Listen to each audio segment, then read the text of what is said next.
لا توافقني أول كلامك إلا لتخالفني آخره. الله يا عدو الله أيها الفاجر الفاحش البذيء.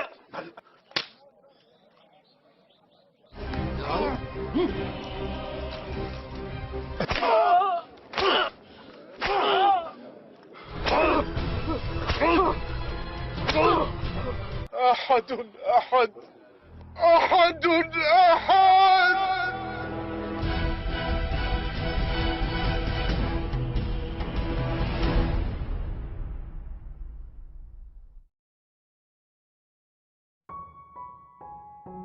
Assalamualaikum warahmatullahi wabarakatuh. Allahumma sholli ala Sayyidina Muhammad wa ala ali Sayyidina Muhammad. Apa kabar sobat? Semoga kita semua selalu dalam kesehatan, kebahagiaan, dan keberkahan. Amin ya rabbal alamin.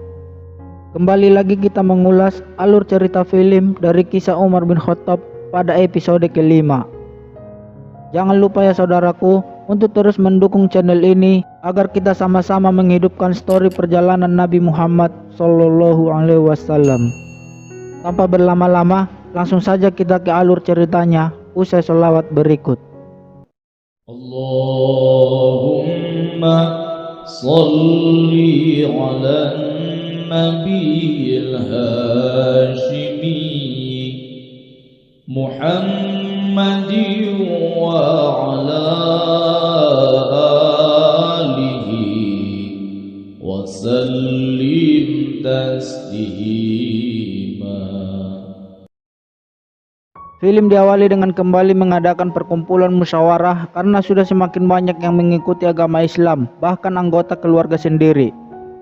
Abu Jahal menganjurkan bahwa hal ini tidak bisa lagi didiamkan. Termasuk Umar bin Khattab kali ini setuju dengan Abu Jahal. Namun ada tapinya.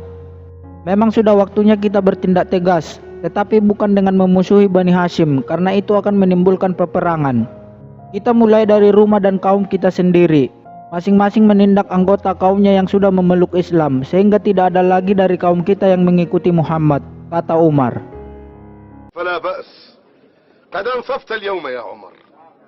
Semua yang mendengar usulan itu setuju. Namun Abu Walid angkat bicara memberikan pendapat bahwa sebelum itu dilakukan, sebaiknya kita memberikan tawaran terlebih dahulu pada Muhammad. Jika Muhammad menginginkan harta, kita berikan harta. Jika kekuasaan yang diinginkan, kita angkat dia sebagai raja. Jika dia menginginkan wanita, kita berikan wanita mana saja yang dia pilih. Asalkan dia menghentikan apa yang dia lakukan saat ini. Usai mengucapkan itu, lalu Abu Walid pergi menemui Rasulullah, menawarkan harta, kekuasaan, dan wanita. Tentu saja Rasulullah menolaknya. Bahkan usai bertemu Rasulullah, Abu Walid jadi berubah 180 derajat Fahrenheit.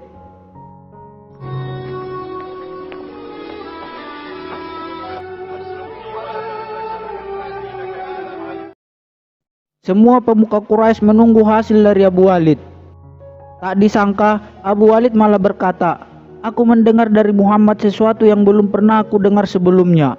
Biarkanlah dia dengan pesan yang dia bawa, wahai kaum Quraisy." Namun Abu Jahal langsung menimpali bahwa Abu Walid telah terkena sihirnya Muhammad. Lalu Abu Hudzaifah tiba-tiba muncul dan mendukung ucapan sang ayah, bahwa apa yang dikatakan Abu Walid itu benar. Biarkanlah Nabi Muhammad menyebarkan pesan yang dia bawa.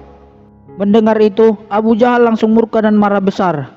Dia langsung mencaci maki Abu Hudzaifah dan meminta Abu Walid menyerahkan Abu Hudzaifah untuk dihukum karena sudah memeluk agama Islam.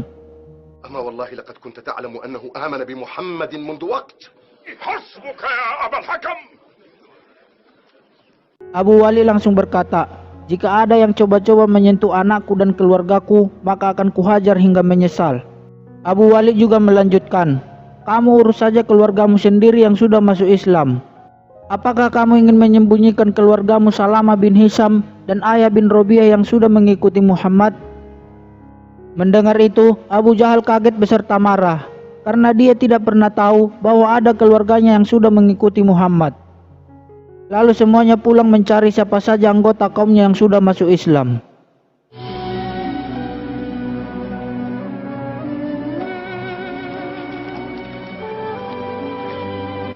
أصح ما يقال فينا أننا نعلم ما لا نريد.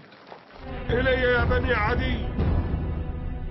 Termasuk juga Umar bin Khattab mengumpulkan semua penduduk dari kaum Bani Adi untuk mencari dan mengumumkan bahwa siapa saja yang mengikuti Muhammad akan dihukum dengan siksaan yang berat supaya menjadi contoh bagi yang lain.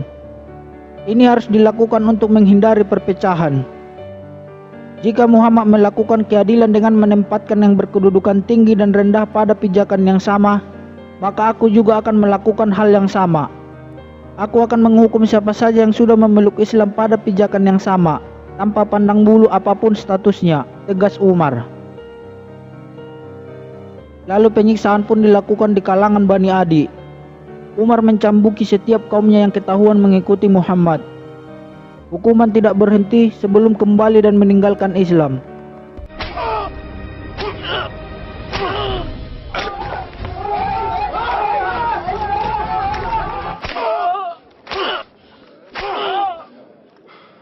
Zaid saudaranya Umar dan Said suaminya Fatimah hanya bisa menonton Umar melakukan penyiksaan.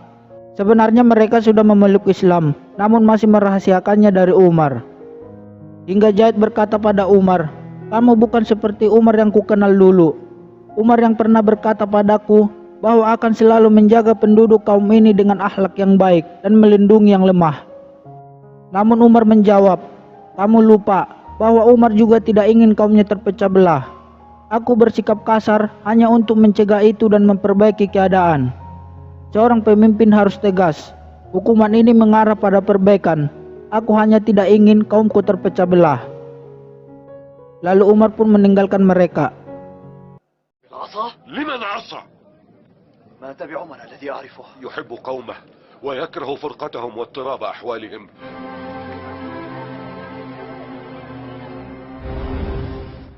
Di tempat lain, Abu Jahal juga terus mencari dari kaumnya sendiri, yaitu Bani Makhzum, siapa saja yang sudah mengikuti Muhammad.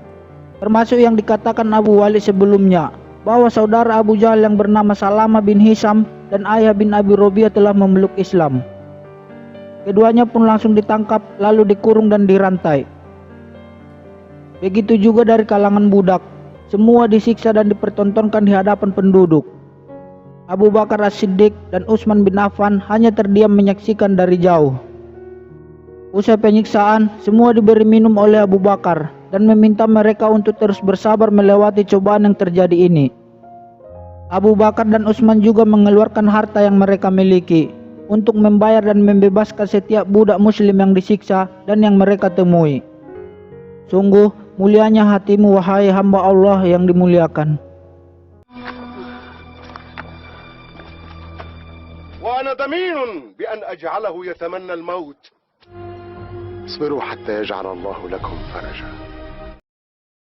Di lain tempat, Bilal bin Rabah, seorang budak dari Umayyah bin Khalaf, juga ketahuan keislamannya oleh Sofwan pada saat Bilal sedang menunaikan ibadah sholat. Langsung saja Bilal diseret oleh Umayyah ke hadapan penduduk untuk dihukum dan disiksa. Umayyah mengancam, jika Bilal tidak mau mengutuk Muhammad, maka akan terus disiksa dan dicambuk. Namun Bilal hanya mengucapkan, "Allahu Ahad, Tuhanku adalah Allah, Nabiku adalah Muhammad, dan Islam adalah agamaku." Mendengar itu, Umayyah bertambah murka dan terus mencambuki Bilal hingga sampai lelah dan menunda untuk istirahat.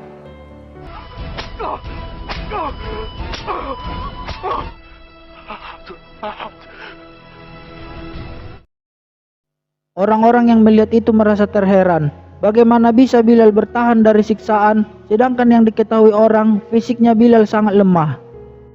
Termasuk juga Umayyah dan Sofwan terheran, namun mereka menyangka bahwa itu adalah pengaruh sihir dari Muhammad. Suatu mantra yang membuat Bilal tidak merasakan sakit, hingga mereka mengatur rencana supaya Bilal menyerah.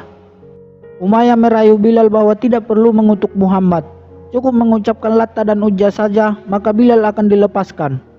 Namun tetap saja Bilal mengucapkan, bahkan dengan suara keras, Ahadun ahad.